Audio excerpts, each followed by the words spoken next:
This is Big Man Tyrone, and you're about to watch the MtG Cabal Cast with your hosts, Woad, Thirsty, and Reptar.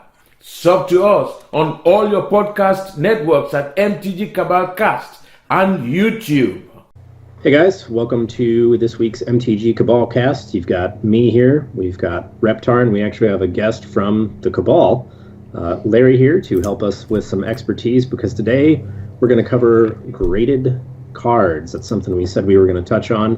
And basically, Larry here is great because he's in the coin industry, which is a very mature graded market.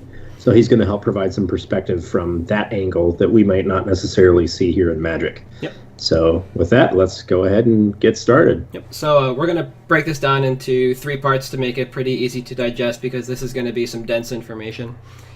And part 1 is going to be pretty light. It's some stuff we already talked about. And the first one we wanted to go over again is, why would you get a Magic card graded? And the primary reasons for that is going to be authenticity of some of these 93, 94 cards that you're just not seeing anymore. You don't need it to hit an 8 or a 9. You just want to make sure that it's the real deal, because it's going to hold value. It's always going to be a legitimate Magic the Gathering card. You don't care about the resale value right now. You just want it for the future. Beyond that, it does become a bit of a collector's piece, and now you enter an entirely new market with this card. And one of the things we wanted to know is this something that parallels other markets? So, Larry, in your experience in the coin market, is grading for authenticity something that usually happens regardless of outcome? Well, I mean, in coins, it's not necessarily about authenticity for grading, because coins are difficult to counterfeit due to the production methods involved. So for the most part, with grading in coins, it's more about adding liquidity to the coin itself. As a general rule of hands, you take a coin and, let's say, like what I do, for example, is I buy coins on eBay at auction. Say I pay like $50 for a coin, but because it's not professionally graded, I can turn around, pay $25 to have professionally graded, and sell it for like $250, $300 if it gets the grade I expect it to get. Okay. So it's all about liquidity at the price points that you want for your product, assuming that the graders agree with you. So if you can grade coins yourself, there's a lot of money to be made in just buying raw coins and submitting them for grading. Okay. So it's not, yeah. Huh. That's interesting, because it's almost the opposite in Magic. Grading makes it illiquid. Yeah. So why is it just, what makes it so much more liquid? Is it just that's where the market is we want graded stuff, and that's, I think you'd mentioned in the coin world, if you break out a $5,000 coin and it's not graded, that raises eyebrows. Whereas in Magic, I mean, you'll see people shuffling lotuses and bridging them still, and nobody bats an eye. Right. I mean, I think it's the fact that you've got, the coin graders, they've been in business for over 30 years. Since like 86 was the first one that came around, the summer of 86, PCGS, who is the forefront of the market. They 32 years of grading coins. At this point, the market is so mature that if you have a high-end coin and it's raw and it's not graded, there's more questions as to why is it raw. The expectation is now that it's graded. There's a lot of little things that can, a couple of hairlines on a coin can take it from like a 66 grade to a 62 grade, which can be, in some cases, that's maybe like a $5 difference. There's other cases where a 66 is an extreme rarity, and that's like a $10,000 coin versus like a $400 coin. Wow. So there's a lot of questions, and you lose a lot of liquidity when you don't have it in the holder, especially with high-end pieces like that. Yeah. And we know the story about the Alpha Lotus, the 9.5 that made that card, just scream off the shelves when it hit the 9.5 for 80,000+. It just turned that card into straight gas. That's a card that, I mean, now it's in the hands of a collector. It's never going to move, but that card was graded to move, and it did. So it's interesting to see some parallels on extremely high-end stuff like that. Yeah. So in coins, it sounds like it's generally speaking a good idea to grade your coins. But what happens if you buy something raw and it is in a worse condition than you expected, or you purposely buy it in a bad condition? Can grading it still be a good idea? Certain series, yes. The main series I focus on, not really, but there's a lot of series that are very heavily counterfeited, like say trade dollars. They actually circulated in the Far East, so they were counter stamped, and sometimes people fake the counter stamps, and there's all kinds of crazy stuff that happens. So in that kind of case, with those series, yes, that the grading proves it's authentic. If you have a key date that's heavily counterfeited, like a 1916 D Mercury dime, it definitely helps to have it in a holder versus selling it raw. But as a general rule of hand, with the common stuff, you don't want it holdered unless it's going to add value to the coin versus over like what you paid for it. So generally speaking, I don't send anything in for grading unless I think it's worth at least $150. Okay. So. And is that kind of a common practice in the industry? Yeah. A lot of dealers are actually higher than that. I kind of pick at the lower end of the market and occasionally dip my heels into the higher end. But for the most part, what I do is I operate in that niche below where dealers operate. Yeah. And generally, I think it's like a $250, $300 coin they're aiming for to send it in for grading. Because grading isn't cheap. I mean, for coins, you're going to look at about $30 a coin, and you got to wait about a month and a half minimum. Wow. So it gets expensive. Yeah, it gets real expensive real fast. I mean, I just sent in, I think I sent in 120 coins.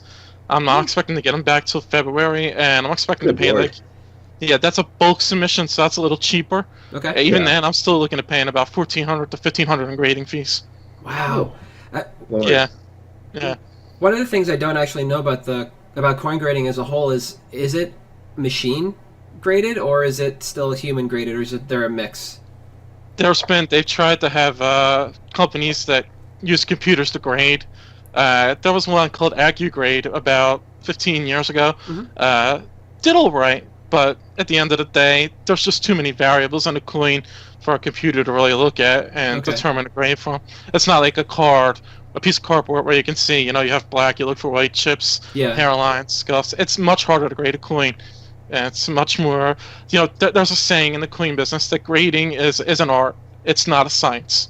So it's hard to take an art and teach a computer an art. Yeah. Yeah. That makes a lot of sense.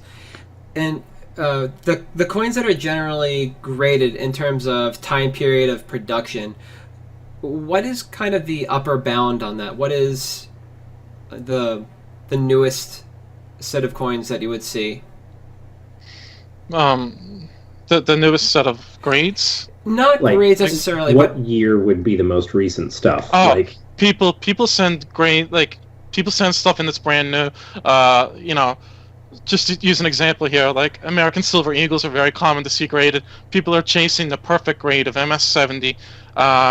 And basically, what you'll have people do is they buy monster boxes of American Silver Eagles. Yep. A Silver Eagle is 1 ounce of silver, so they'll buy 1,000 of these things, send the whole thing to the grading company. Just hoping to hit a 70.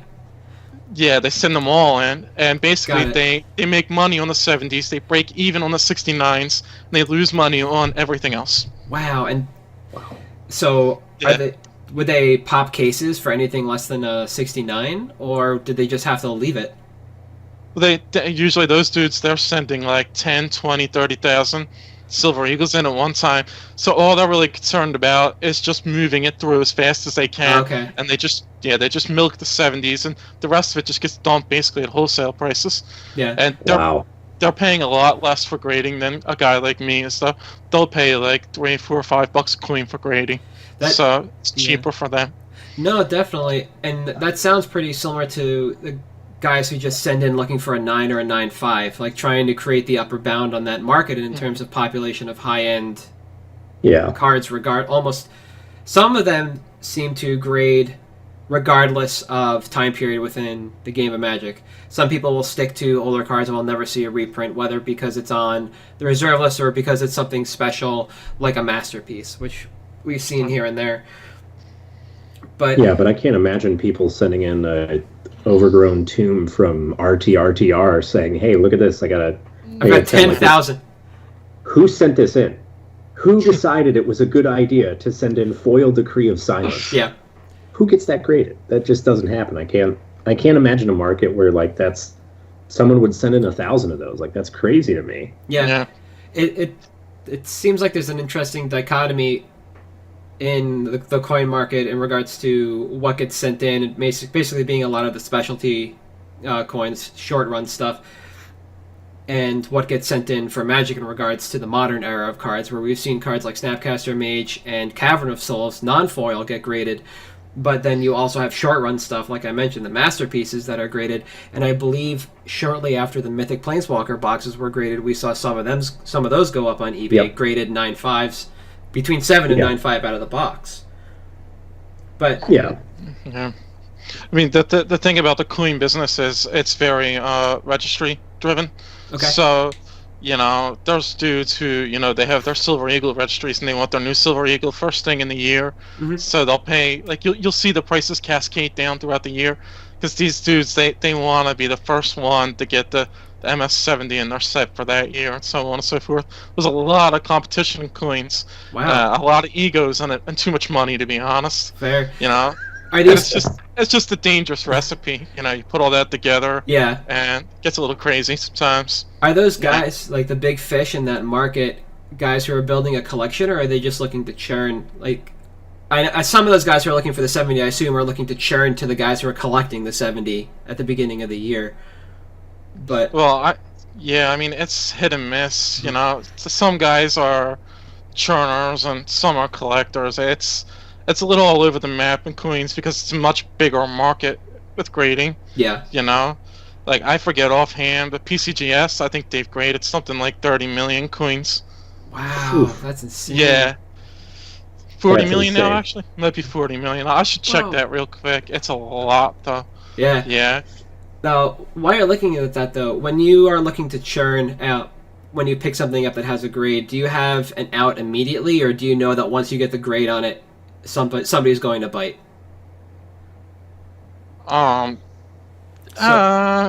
Usually, once I know the grade, I have a good idea of where to go from there. Okay. But it's not like... It depends, Sometimes if I can't get the price I want for it, I'll just keep it, because like a lot of what I do is actually driven by toning, tarnish on the coin. I get nice premiums for tarnish, basically. So if I can't get the price I want, I'll sometimes just keep it. Okay. Oh, okay, fair. Yeah. So And that's how I build my personal collection. I always just... I mean, my profits pay for my collection, basically. yeah. Okay. So it's not about for you. It's not about having the out ahead of time. It depends on what it comes back from the grading. So this lot that you sent in and you're going to get back in February, they could go out to a number of different sources based on the grades that come back on those. I'll say that again? So the coins that you sent out that you're going to get back in February, right? The 300 and some odd. So you won't know where those are going to go until you have them back and you see those grades. Yeah, I mean, a lot of that stuff will get wholesaled out. Okay. Just because I don't really like, if it's much more like just low grade stuff, I can sit there and I can sell them one by one on eBay, and I might make more than like $2 extra after fees, shipping, etc. Yeah. So I'd rather just wholesale them out and skip all the effort and let somebody else make that $2. Yeah, fair enough. And Yeah. while we're talking about outs for the graded coins, what kind of marketplaces are you looking at besides eBay? Are there any kind of convention style gatherings? Yeah, I mean, coin shows are real good. There's like a lot of I would say, you got small local coin shows. Those are the equivalent of like going to your local guild store and trading, except everybody's cool with using cash there and meeting up for cash. It's a cash business. It's not like cards where, a store owner might get upset. I can't walk into my coin store and sell a coin to somebody. I have done that in the past, but I always give the owner a cut in cash just because they're providing the place to do it. But generally speaking, coins is very much online these days. The wholesale stuff, I'll probably just stick in a box and I'll ship it to Nevada for the most part. Okay. That's Now, my what are main the- buyer out in Nevada. What are the known wholesalers? Like, we have Card Kingdom, Star City Games, and Alpha Beta Unlimited. Like, is there a Star City for coins? There's a couple of them out there. There's Upper Syracuse, on the East Coast, there in Syracuse, New York, they will give you for untoned MS63s, they'll pay $41 for example. So it doesn't matter what date it is, whatever, as long as it's a PCGS or NGC MS63, they'll give you $41 for it. So Wow. they do exist in that level, but that is more for people who submit a lot of coins. Yep. And I don't really have the connections to be pulling in enough coins to get deep into that. I'm more focused on the retail end of the spectrum. Mhm. So Okay. It's pretty interesting as a whole because the resale market for graded cards in Magic is pretty small. If it's not something high end, it's something smaller. You've got to find somebody. It's still online, but you've either got to go through Facebook or some number of Discord channels trying to find somebody. You've basically got Brusso, and that's about it. Like graded Magic, they're going to be the ones buying the chaff or Abu. Yeah. But besides that, this, I am never doing anything with this. This is a piece of plastic that is sitting on my desk and has been since Solemnity got spoiled because it was cheaper on Abu than an ungraded foil Decree of Silence. Yeah. But, the fact that there exists a market for the lower end, chaff type stuff, is that, do you think that boils down to market maturity, or is that just something that's unique to coins, that there's someone who collects everything? Or I think it's more about market maturity, the fact that you have people who can only collect the cheap stuff budget wise. Like when I started collecting coins, I was only buying MS63 Morgan dollars, and now I own like MS67s, which are much higher grade and much more expensive. So I was initially focused on like $50 coins. And so yeah, and now those $50 coins aren't worth $50 anymore. They're worth like 40 now, just because the market has continued to mature and it's just saturated. There's just so many of them out there. Like an MS63 Morgan dollar is the equivalent of grading like a standard uncommon, but still being able to get a premium for it. Just to put it into perspective, they made like 300 million Morgan dollars, I think, a lot of them. Yeah. And they melted. Yeah, they melted a lot of them, but a lot of them never circulated. They were just sat in bags in the treasury vaults for like 80 years. And yeah, so they're all in real nice shape. And people still buy them. I don't really get it myself, but I'll make money off of it. Yeah. There's a market for everything, I guess. So I guess that's what that comes down to. But ending on the market maturity conversation is a great idea for the end of our first segment, and will bridge us into our second segment. So stick with us for the next episode coming at you next week.